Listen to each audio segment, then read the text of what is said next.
Hello, everybody. Happy Monday. Happy Halloween. Come on in. October 31st. Thank you so much for being with me today. I'm very excited to sit down and talk you through what it means to be a potential Tesla investor or a current Tesla investor today, especially after this very uneventful weekend. Nothing has happened. Did Elon Musk buy something? I didn't hear about it. Obviously, I'm kidding. There's a lot to talk about. But anyway, I wanted to use this video to sort of maybe help us think through what it means to potentially become or be a Tesla investor through these times, and sort of maybe offer a framework on how we can think about the current landscape that we're facing and what it means for Tesla potentially in the future. So without further ado, come on in. Look at my technical ability. Are you ready? My God, I do this every video and I'm not going to get tired of it. Anyway, Elon's first day at Twitter. He seems pretty excited, right? He's like, yeah, I'm going to Twitter. Before we move any further, this video is meant to be a framework. It's a way to think about being a Tesla investor, to be associated with an Elon-led company, especially in this sort of tumultuous time that's getting a lot of attention in the media. But I'm not here to tell you how to use your cash or where to spend it. It's your money. It's not mine. I'm not your dad, okay? It's your money. So you guys figure out what you want to do with it, but hopefully this video helps you think through what it means to be a potential or current Tesla investor. For those that don't know who I am, I've been getting a lot of new viewers. Thank you so much. Come on in. I really appreciate your support, but 5 seconds. Everyone who follows me knows this through and through. I'm sorry, just 5 seconds. I've been a Tesla investor since 2012. I worked at the company from 2017 through 2021. My current portfolio is 100% Tesla, my stock portfolio. And I think dogs are better than cats. So a little bit about me. I am allergic to cats. But anyway, just wanted to give you a little bit of color as far as who I am. And of course, when you're thinking about investing in any company, take my information, with a grain of salt, just like anybody's. But hopefully it's helpful for you to think through certain things. All right. So what does it mean to be a Tesla investor, or why do people usually gravitate towards Tesla? I find it's, largely three huge things. It's the mission, meaning advancing the world to sustainable transport. It's getting self-driving cars out there into the world. It's building a robot to better everyone's lives. It's a very mission-oriented company. It's also the products. So people love Teslas. It's no secret that they have the highest score out there. Everybody loves their cars, recognized worldwide. They have a backlog for months and potentially years in certain countries and certain products like the Cybertruck. And it also has a very unique leader in Elon Musk that people naturally gravitate to because of his leadership style or how he carries himself, so on and so forth. And that last one is one I really want to focus in for this video because obviously a lot of things are going on with Elon and Twitter and things like that. So just want to highlight those things a little bit so we have a better understanding of what it means to be associated to Tesla in some way. So Elon has a proven track record where he has companies in, say, SpaceX and Tesla that were started from scratch that are now not just very, very successful, but in the case of Tesla, make a lot of money. If you check Tesla's last quarterly report, they made almost, I think, like somewhere between $3 and $4 billion, potentially $5 or more billion here in the next quarter. So they're going to be making $20 billion per year. That's a lot of money, and they're going to continue to grow. So he has a proven track record of creating companies that are very successful. He's also somebody who's very unique, somebody that, you know this already. Why am I telling you? He's a very a unique character. He says a lot of things that people like. He also says a lot of things a lot of people don't like, right? So he is very unique in that way, but he also likes to stir the pot, either for right or wrong. He seems to get himself into situations where he's stirring the pot and he's not afraid, it seems, to just say things out there that could stir the pot a little bit, make people uncomfortable. Along those lines, somebody like an Elon Musk, when they are stirring the pot, when he's stirring the pot, it can be very controversial. He can be touching things that are quite, I'm not going to use this past weekend because everybody knows what we're talking about here, probably. But he does say things that make people uncomfortable. And folks will say that, hey, like this is something that you shouldn't be doing. Like you shouldn't be saying this because there's too much money at stake here. We have too many people that are invested in your companies, too many people that are part of your companies. This is not how a leader should behave, right? And I'm not here to say if that's correct or not correct. I'm just giving you a framework on how to think about the company. So these are some things that are going on. In addition, with the acquisition of Twitter, Elon is sort of getting a lot of criticism from different folks that it's a distraction. It's something that he shouldn't be getting himself into. It's going to take his attention away from Tesla. It's, Twitter is going to be too difficult, right? It's going to be something that it's just too broad. There's a lot of complexities. There's a lot of things going on that are going to make it very hard for Elon and his teams to get to where they need to go. It's just too complex.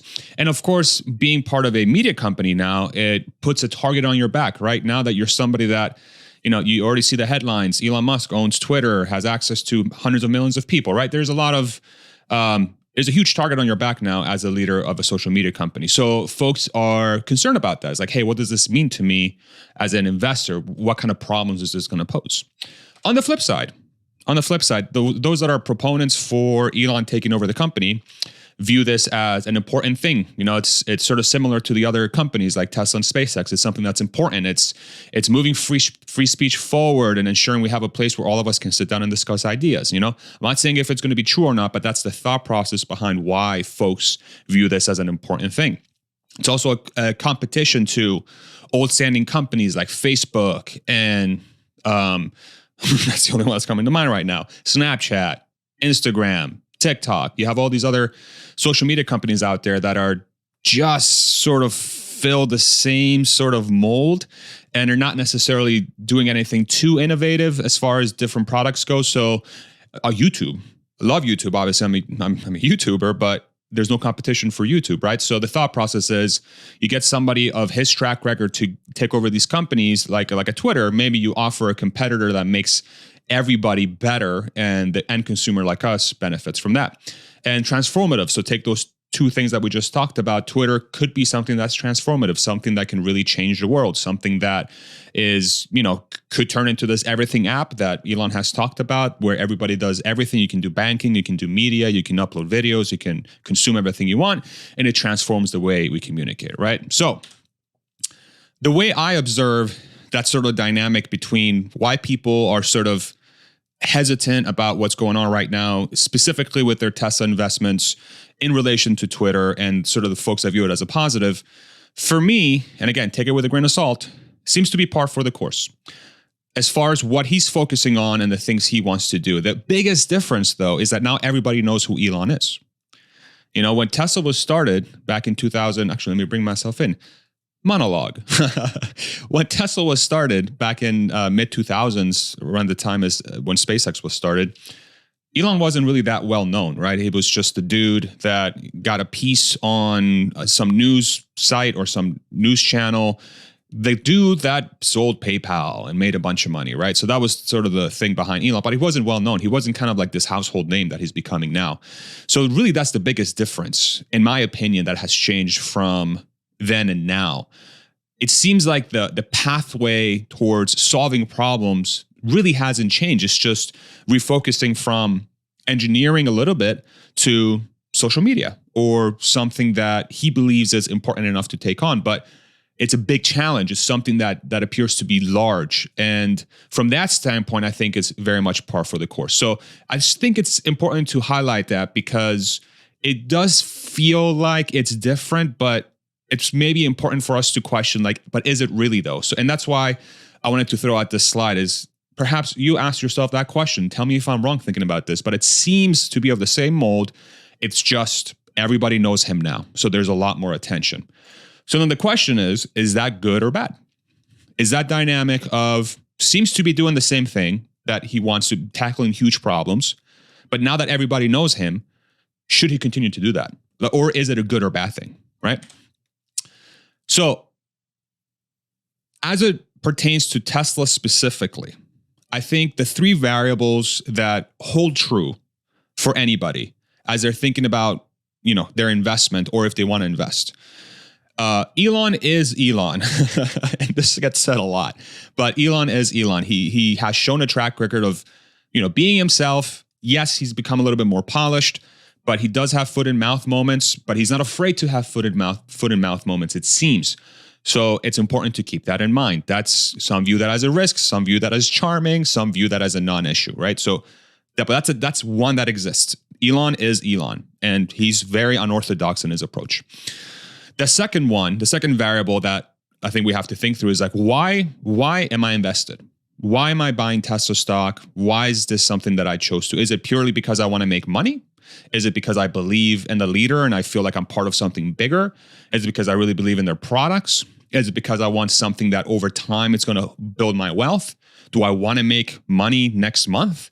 Right? So, but it's very important to have a very honest conversation with ourselves and asking ourselves, why am I invested in Tesla? And then the third one, which is obviously very important for really anything you do, is you have to gauge your risk and your reward. Your risk and your reward. And here's a little bit of an exercise, right? So here's 4 things that are going on right now with Tesla and Twitter, in the way to think about it, right? Elon runs Tesla, but now he's got this big target. Let's just assume that's the case. And I think that's pretty safe to say that he's got a big target because he's getting a lot of attention, right? Anytime something happens with Twitter, those trolls that showed up on Friday, right, that played that troll thing, it got a lot of attention. So big target's probably true. Not necessarily good or bad, but there is a target. However, now you have this huge platform on Twitter that theoretically you could leverage to continue your growth of Tesla, right?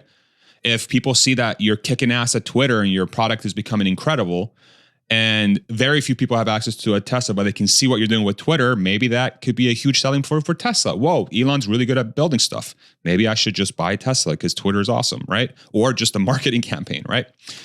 Global conflicts is a risk.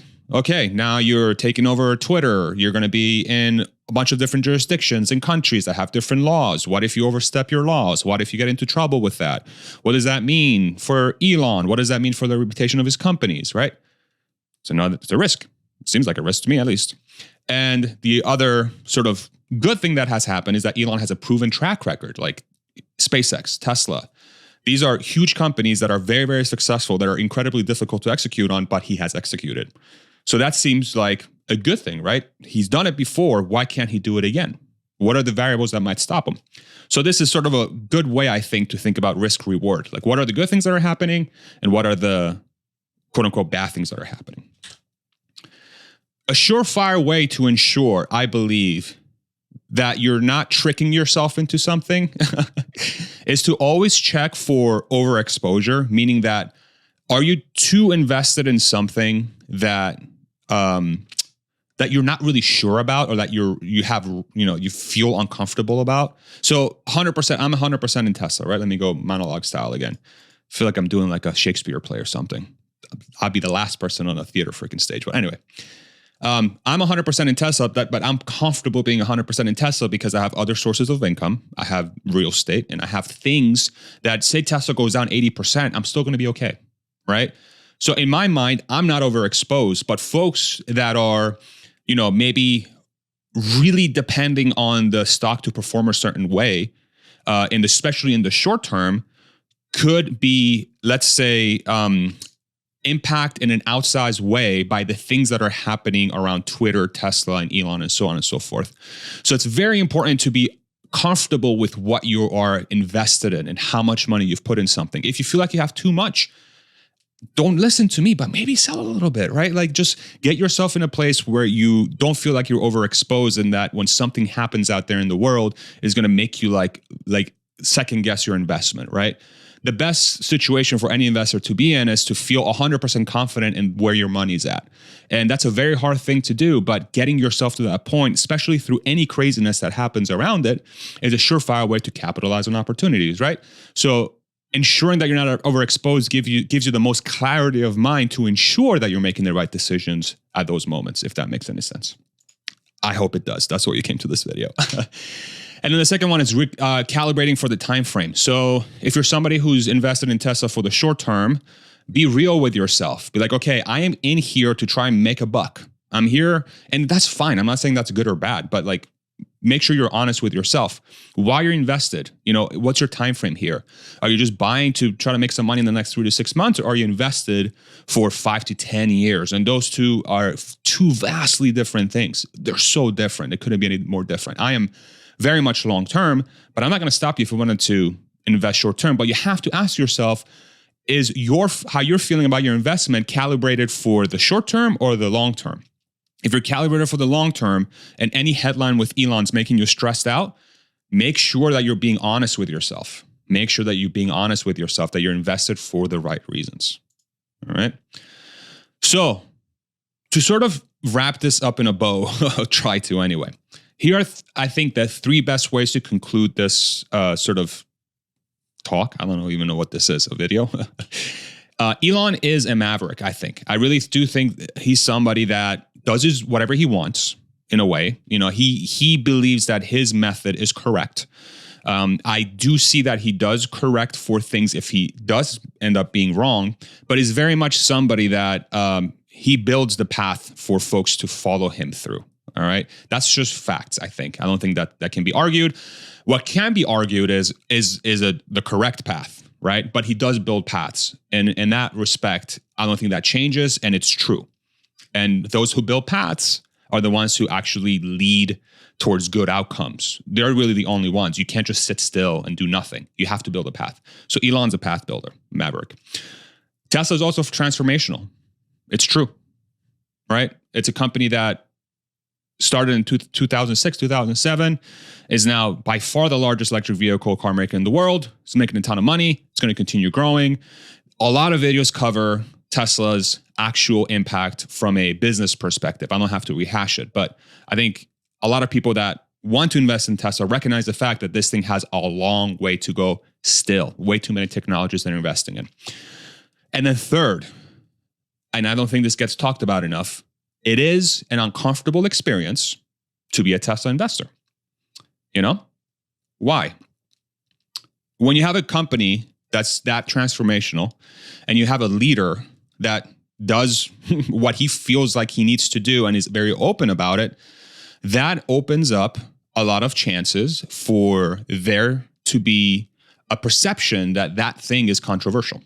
Be it right or wrong. I'm not saying it's right or wrong, but those things do happen. That's what it means to build things that are transformational and being somebody who feels like they think this has to be done. You're going to have those situations. So it is uncomfortable. It's quite uncomfortable to be a Tesla investor. And I mean, you can kind of see it now. I've been in this community for a long time and I can see it around me. Folks are not comfortable with the things that have happened recently. And they're sort of like, oh my God, what's going to happen here? I'm not sure. Like, the actions are not befitting of a leader, or, I feel like this was the wrong decision, or what if they're distracted, right? It's an uncomfortable experience, but I think the most important thing here is that it comes back to that risk reward sort of formula. What are the things that you believe are important as far as where you're placing your money? And from a risk perspective, have you sort of done the math in your head to figure out, is this going to be potentially a big deal, or is it just something that's going to pass? And I'm not here to tell you what that is. I have no idea what that is. But the way I think about it, don't listen to me, is that I think the positives of the story and the leader, in my opinion, outweigh the risks. And that's why I'm 100% in Tesla. But that's not why you should be making any decisions whatsoever. This is the framework that I'm trying to provide you to help you think through why you're invested, or are looking to invest, or are looking to not invest, right? It's a framework. It's meant to be a framework, but it is uncomfortable. It can be uncomfortable. Nothing like the 2017, 2018, 2019 FUD years while I was working at the company, and the crazy negative articles that we were getting from that was freaking insane. And this is, it's kind of like that, but not really. But, it is an uncomfortable experience, especially the longer time you are in Tesla. So let me give you just sort of a quote to end this with. And I believe this has helped me sort of gauge where I've been in my life and like, okay, like what's going on. But things aren't as good as you think or as bad as you think, right? So something might feel like it's this very like, oh my God, like the sky's falling down, or this is going to just completely destroy something. Or you feel insane amounts of euphoria. You're like, oh my God, this is wow, like this is the best thing of all time. Like, I can't believe how great this is. Or something really good happens to you, or you think something really good is going to happen, or something bad really has happened to you. There's a lot of grays. There's a lot of grays in the middle there, right? The world is not, it seems like it's extremes, but it's not. It's a lot of grays. So it might be just a helpful thing to keep in your back in your mind is like, when something is going on, be it good or bad, it's probably not as bad as you think it is, and it's probably not as good as you think it is, which I think helps level head. And it helps you sort of gain that clarity so that you can make the decisions based on what you really want to make them on, not because of what you think you should make them on, right? be it buy or sell or do this thing or not do this thing, just every day in life, I think it's helpful to sort of have that mentality. Clarity is the biggest key. And that's my intention with this video. So if that helped, I would appreciate it if you give me a like. I'm a YouTuber, bro. Come on. I got to ask for those likes. Thank you. Really appreciate you stopping by. Before we leave, I do want to, for a hot second, because my God, I've been working on this for like 2 weeks straight. I have a merch store now. If you're interested in supporting the channel by buying merch, fazamisbahi.com/merch. This is the home screen. If you go to the store, then the store comes up and then we have stuff. These are all designed by me, sourced by me with a third party. It was really fun making this, but I've been freaking I didn't know it took this long to make a merch store. Anyway, I hope you enjoy it. If you want to support it, if you don't, that's fine too. I hope this is helpful. And if you want to join us on Patreon or YouTube, you're free to do so as well. Obviously, we have an awesome little community. Everything's on the description for you to find out. And if you do join, you'll get access to our private Discord as well as to the secret merch store. Thank you all so much for coming in. I really appreciate you. Thank you. I hope this was helpful. And we'll see you in the next one. Take it easy, everybody. Bye-bye. Love you guys.